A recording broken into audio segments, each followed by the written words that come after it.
Premier Doug Ford visited Greenstone today to announce progress on highway infrastructure for the Ring of Fire. Good evening and thank you for joining us. The Premier was joined by Indigenous leaders and Minister Greg Rickford at the event, which marked the completion of highway improvements in the Greenstone area. The announcement was held at a site along Highway 584. That route between Geraldton and Nakina is also used by First Nations like Arrowland and will eventually be a key connection to the road to the Ring of Fire. Over the past few months, 7 culverts along Highway 584 have been replaced, with 26 more planned for next year before the entire highway is repaved. Ford also announced $8 million for upgrades to the Geraldton District Hospital. Justin Hardy was there to interview the Premier, and he'll bring us the full story on tomorrow's NewsHour. Local MPP Kevin Holland wasn't able to be in Greenstone for the Premier's announcement. Instead, he was the keynote speaker at today's Chamber of Commerce Leaders Luncheon. Holland shared a brief overview of the work he's done at Queen's Park before fielding questions from Chamber members. Jessica Clement reports. Local community and business leaders got together Wednesday afternoon to get informed on key provincial issues affecting the region. It was part of the Chamber of Commerce's Leaders Luncheon series. Associate Minister of Forestry and Forest Products Kevin Holland was the keynote speaker, talking about his efforts as MPP for Thunder Bay Atikokan and answering questions from those in attendance. Telling people the work that I've been doing to try and bring awareness to some of the challenges and circumstances, but just as importantly, the opportunities that exist here in Thunder Bay in northwestern Ontario, and the successes that we're seeing with regards to the advocacy work that we're doing, the roundtables that are being held. The minister's visits I touched on, having celebrated 100 here this summer. So that has really been key in my advocacy efforts down at Queen's Park. During his address, Holland brought up the local opportunities in the bioeconomy, the advancements made in mental health and addiction supports, and other government investments in Thunder Bay. He also spoke about what he'll be focusing on in northwestern Ontario as the Associate Minister of Forestry. Forestry has been the cornerstone of our economy for generations, and I honestly believe that it's going to be the cornerstone of our economy moving forward. How we can incorporate and work the synergies between the mining boom that we're expecting here and the forestry is one area that we can capitalize on. But it's really about making sure that the industry is in a position to have that sustainability moving forward and that viability. Chamber President Charla Robinson emphasized the value of having a representative at Queen's Park who understands northern issues. He is really, plugged into the various issues, whether from social issues to business issues, international trade impacts. He's very much tuned into what's happening and very responsive to hearing from the local community about what we want and what we need. Jessica Clement, TBT News. A 20-year-old man from Thunder Bay has died following a single vehicle crash between Fort Francis and Atikokan. It happened around 2:30 yesterday afternoon on Highway 11. Police, EMS, and fire crews responded, but the driver of the SUV was pronounced dead at the scene. The highway was completely closed for about 5 hours before reopening around 8 o'clock last night. Thunder Bay murder suspect Khalid Ali Mohammed took the witness stand in his own defense today. The 28-year-old man from Toronto is on trial for second-degree murder in connection with the stabbing death of a man on Park Avenue 3 years ago. 36-year-old Stephen Burns died in hospital in October of 2021 after he was found with serious injuries in the downtown North Core. Today in court, Mohammed detailed how he came to Thunder Bay that fall to make money selling drugs, which ultimately led to the fatal altercation. He says it all started when Burns and another man beat and robbed him at a Northside residence. Mohammed then pursued them outside and wound up on top of Burns, who pulled out a knife. Mohammed says he feared for his life and panicked. He then managed to turn the knife toward Burns and stab him. The trial continues tomorrow. The full story can be found on tbnewswatch.com. A Thunder Bay City Councillor wants to make some changes to the city's new parking fee system. Brian Hamilton says he's heard the concerns of downtown businesses and Marina Park users about the extended paid parking hours that were introduced in June.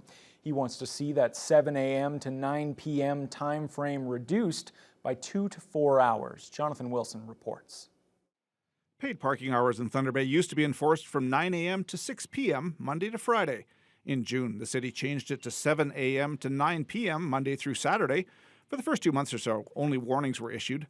The ticketing began in mid-August, and Councillor Brian Hamilton says since then he's received a lot of public feedback. I'm proposing some potential changes to, strike a balance between the needs of the business community, the expectations of the public, and the needs of our infrastructure. Hamilton says he agrees with the original intent of the new parking hours as a way to ensure parking infrastructure is fully funded by those who use it. But Hamilton says he and many other council members now think the impact on downtown businesses requires the enforcement hours to be scaled back a bit for at least 1 year. My motion is going to be specific to the hours of enforcement. I know there was a lot of trepidation and interest around the marina. I'm not looking at that. I'm just looking specifically at the hours of enforcement. So scaling back those hours by 1, 2, 3, 4 hours? Yeah, probably 2 to 4 hours. I'm finalizing the motion, working with clerks. I'm still doing consultations, but I've been really busy over the last few weeks working with the business community and our staff, trying to find that exact right balance. Hamilton will not try reversing the move to paid parking at Marina Park, but he has noticed fewer cars there this past summer.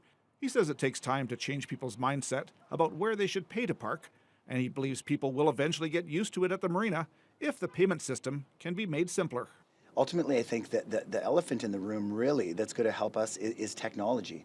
And as we build a system that's more user-friendly, that's easier, you could just walk out of your car and it just kind of takes, potentially takes it off your visa, I think you'll have a little bit more buy-in. Right now, I think the biggest barrier is not the cost, is probably the fact that you have to do anything at all. People want to use parks and assets and take their pets for a walk and go for walks with their kids. And for a long time, we've had that for free. Hamilton's motion to reduce paid parking hours will be tabled on November 25th and then debated by City Council on December 9th. Jonathan Wilson, TBT News. A 30-year-old man has been charged with assaulting a Thunder Bay police officer. Police were called to a Cumberland Street apartment around 5 o'clock Tuesday morning about people who refused to leave the property. The accused was arrested on outstanding warrants, but resisted and assaulted the arresting officer. The man is also charged with 3 counts of carrying a concealed weapon. A group of union leaders met in Toronto today to discuss the Ford government's plan to shut down a number of safe consumption sites across the province, including the one here in Thunder Bay. CTV's Siobhan Morris brings us the details. It's been a persistent plea, this time coming from labor leaders, to keep supervised consumption sites open. 10 of 17 across the province will close by the end of March, with new restrictions around how close the centres can be to schools and daycares. It draws a line in the sand about whose life is worth saving, whose life is valuable, and who is seen as a contributing member of Ontario society. The government has presented an alternative called Homelessness and Addiction Recovery Hubs, plus 375 supportive housing beds. But advocates are skeptical of that approach. The entire Conservative caucus is blatantly ignoring the mounds of evidence-based research, policies and practices, and the urgent voice of advocates in communities and those who work in the sector when it comes to the urgent need for these life-saving services. The Heart Hubs leave out services like providing clean needles and supervised drug consumption. In a 7-year span in which we've tracked these numbers, about 3,000 people a year have been saved from overdoses through these safe consumption sites. It's a huge number. Union leaders warn more people will die. Hospitals will be put under even more strain. Without supervised consumption services, everywhere is an unsupervised consumption place. And that's not safe, that's not dignified, and we won't allow it. That was CTV's Siobhan Morris reporting. The Transportation Safety Board has released its final report regarding a small plane that went past the end of the runway in Pikangikum First Nation last September. The mishap caused minimal damage, but fortunately no injuries. The aircraft, operated by Superior Airways, had 1 pilot and 6 passengers on board its flight from Red Lake. The pilot tried to land in thick fog, but couldn't see the end of the runway. The brakes were applied, but reverse thrust wasn't used. The plane came to rest in grass and bushes about 15 meters past the end of the runway. The tips of the propeller were damaged, but the rest of the plane was left intact. Since the incident, Superior Airways has modified its approach criteria. Pilots must now ensure they can see the full length of the runway before landing and touch down within the first 300 meters of the runway. The TSB also recommends using reverse thrust if needed. The local Alstom plant is officially recognizing the land that the local railcar manufacturing facility was built on and showing their appreciation to the area's rich Indigenous population. Officials with Alstom and the unions took a meaningful step toward reconciliation today by welcoming Fort William First Nation Chief Michelle Solomon and other members to the plant on Montreal Street. Unifor Local 1075 President Justin Roberts raised the Fort William flag outside the facility as a symbol of their commitment to building bridges and acknowledging the deep significance of these relationships. This is a nice public acknowledgement of the reconciliation that we're trying to do, and it really shows the community itself that we care and that we're trying to make steps on reconciliation. Flags are certainly a symbol, and they always, anywhere you go, if there's a flag raising, it's a symbol of the land that you're on, the place that you are. And the reality is, they've chosen to fly Fort William First Nations flag, which clearly delineates that this is Fort William First Nation territory. And, that is part of their act of reconciliation